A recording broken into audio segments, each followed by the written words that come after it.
사람은 항상 말과 행동이 다른 경우가 있습니다. 하지만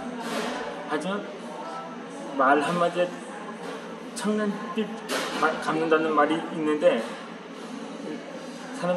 사람마다 매사에 긍정적으로 말하는 사람이 있는 반면 부정적으로 말하는 사람이 있습니다. 그런데 요즘 코로나가 한창 재확산되고 있는 상황에서 많은 사람들이 이제 코로나 백신도 무용지물이다, 그냥 영원히 그냥 아무도 만나지 않고 격리된 채 살아가는 수밖에 없다면서 부정적인 말을 하는 사람도 있고, 이제 코로나 이전의 일상생활로 되돌아가기는 불가능하다는 말이 많은 현실입니다. 그런데 반면에 오히려 이것을 어쩌면 코로나와 영원히 동거를 하는 시대가 될 수 있으니까는 아예 방역 자체를 해제시킨 나라들도 하나둘씩 나오고 있는 상황이기도 합니다. 최근 영국에서는 그러한 일종의 집단 면역 실험에 돌입을 하기 시작을 했죠. 근데 여전히 영국에서는 확진자 수가 인도를 능가했다, 사망자 수도 미국을 넘어섰다, 이런 말이 아직은 나오지 않고 있습니다. 그거 언론을 통제하는 것도 아닌데, 영국은 민주주의 국가니까는 결코 그러진 않을 거예요. 그런데 영국보다 먼저 집단 면역 실험에 들어간 나라가 있었습니다. 바로 스웨덴인데, 그때 당시는 1년 전쯤이었을 거예요. 그때는 아직 백신 소식도 여전히 전무했던 시기였고, 거의 팬데믹이 선언을 한 지 얼마 안 된 상황이어서 많은 나라들이 스웨덴의 조치를 무모하다고 여겼던 것이었죠. 예상대로 스웨덴의 상황은 완전히 아작이 나버리고 말았던 거죠. 원래 스웨덴의 총 인구가 1000만 명 정도거든요. 2천만 명도 아니고 1천만 명 정도 하는데, 확진자 수가 50만 명대였다고 합니다. 그러니까 실제로는 어쩌면 미국보다도 당시 통계로 보면, 수치나 통계로 보면 미국보다 더 큰 피해국이라고 할 수가 있었던 거죠. 하는 수 없이 스웨덴도 이제 방역 조치를 강화하기 시작을 했는데, 그러다 보니 지금은 이제 한창 백신을 맞은 나라들이 확대가 되었고, 접종이 되다시피 한 국가들도 나오고 있습니다. 지금 아직 물량 부족으로 인해서 주춤한 나라들도 있다 보니까 그 사이에 다시 바이러스가 확산된 추세인데, 그 중에서 여전히 비상인 나라도 많습니다. 그러다 보니까 그 중에서는 바로 브라질이 있습니다. 브라질도 마찬가지로 인구 구조에 비해 확진자 수나 사망자 수에 비하면 미국보다도 더 큰 피해를 겪고 있는 나라인 거죠. 미국이야 3억 명이고 확진자 수가 3천만 명이 때인데, 이 브라질은 인구가 2억인데다가 최근에 누적 확진자 수가 거의 2천만 명에 육박을 했거든요. 그러다 보니까 사망자 수도 50만 명을 넘었기 때문에 어쩌면 브라질이 세계적으로 최대의 코로나 피해 국가로 등극할지도 모르는 상황인 거죠. 그런 상황에서 이 브라질 대통령은 거의 뭐 사실상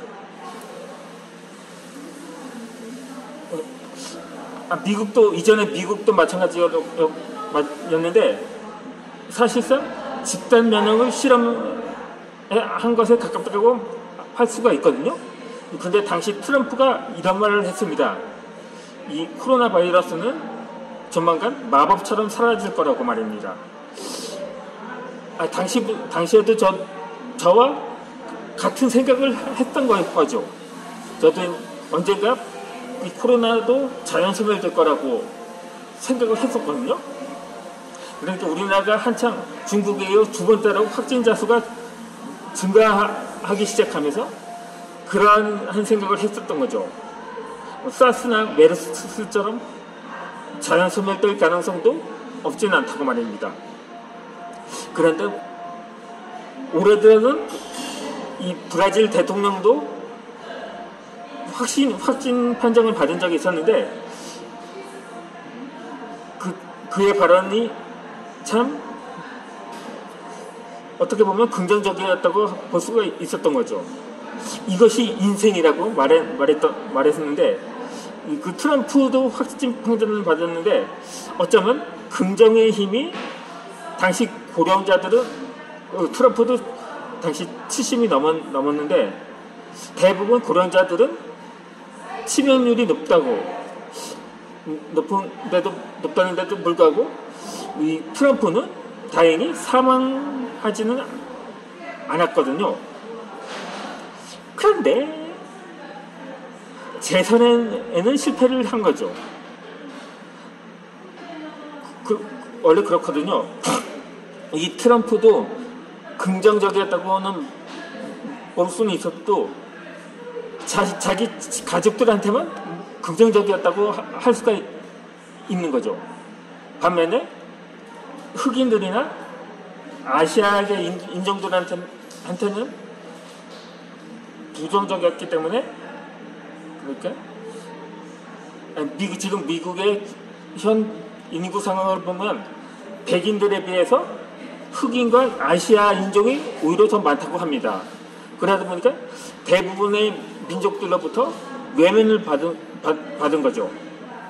그러니까 대부분 트럼프의 지지층이 백인들이었기 때문에 어쩌면 재선이 불가능한 상태였던 것인지도 몰랐던 거죠. 그런데 현재 브라질 대통령도 마찬가지거든요. 오죽하면 브라질의 트럼프라는 말을 들을 정도니까요.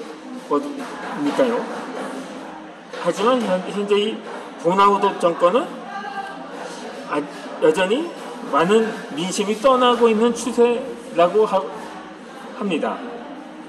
그나마 백신에 대해서도 백신을 빼돌렸다 이런 말도 나오고 있는 상황이기 때문에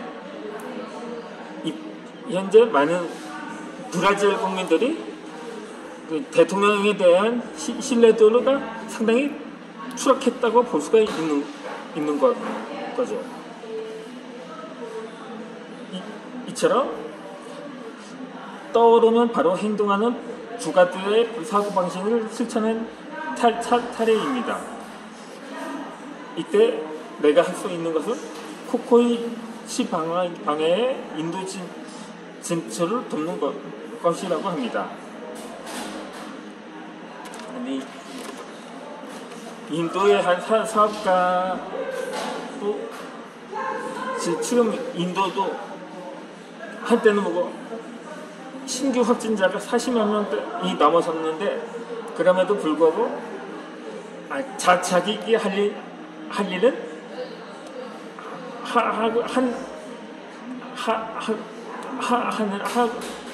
할 일은 한다는 거죠. 그러니까 당시 인도의 사업가인 사친이라는 사람은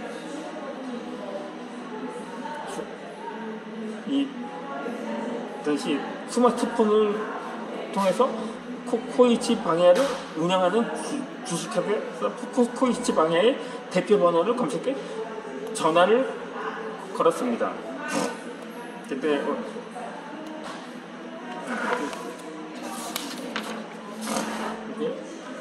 아이디어를 떠올리고 1분도 되지 않아서 전화를 거는 그 모습을 지켜보던 비서의 깜짝 놀란 표정이 지금도 손명에게 기억난다고 합니다. 게다가 상대는 엄연한 중견기업의 사장이거든요. 하지만 비즈니스에서 중요한 것은 속도라는 거죠. 그렇다고 그가 아무 대책 없이 행동에 옮기는 것은 아니었습니다. 그가 경영하는 회사가 아닌 인도 상공회의소의 직함을 말한 것도 들어보지 못한 회사명을 이야기하면 상대방이 경계심을 느낄 수 있다는 점을 알고 있기 때문이었던 거죠. 공교롭게도 당시 사장은 부재 중이었지만 며칠 후 만나고 싶다는 연락을 받았다고 합니다. 지금도 그는 그 회사와 함께 비즈니스를 하고 싶다는 생각이 들면 아는 사람이 없어도 바로 회사 대표 번호로 전화를 겁니다. 편지나 메일이 아니라 상대방의 목소리로 반응을 살필 수 있는 전화를 사용하는 것도 중요한 포인트인 거죠. 당시 코코이치 방야의 사장은 그의 제안을 흔쾌히 받아들였습니다. 이후 직접 만난 사장이 들려준 바에 따르면 같은 시기에 인도의 진출을 권유하는 복수의 회사로부터 교섭이 있었다고 생각을 했다고 합니다. 생각해보면 현지에도 공략할 만한 맛있는 카레를 인도에 진출해 보고자 하는 라이벌이 있는 것은 당연하다는 거죠. 만약 당시 그가 코코이치 방향에 직접 전화하기를 망설였다면 그가 맡은 인도 진출 사업이 결국 라이벌의 기업의 프로젝트가 되는 것을 멀리서 지켜봐야 했을 거라고 합니다. 중요한 것은 속도입니다. 빠르게 결과를 얻을 수 있는 방법을 생각하고 일을 시키기 위해 필요한 상대에게 직접 이야기를 하는 것이 중요하다는 것입니다. 제가 이 제목이란 이 내용을 다소 약간 좀 상이한 영상이라고 판단을 할 수가 있는데 앞서 말한 그러니까 속도라면 백신 접종 속도도 중요하겠죠. 하지만 무엇보다도 이 긍정적인 인식과 바로 행동입니다. 그러니까 저 인도 사실 지금 델타 변이가 인도에서 유래된 거거든요. 그러다 보니까 인도도 여전히 심각한 상태인 거죠. 그럼에도 불구하고 자신이 할 일은 이에 완전히 주눅들지 않고 완전히 굳어버리지 않고 자신이 해야 할 일을 묵묵히 하는 이런 것 도전 정신이 이건 현재 많은 사람들에게도 필요할 때라는 것입니다.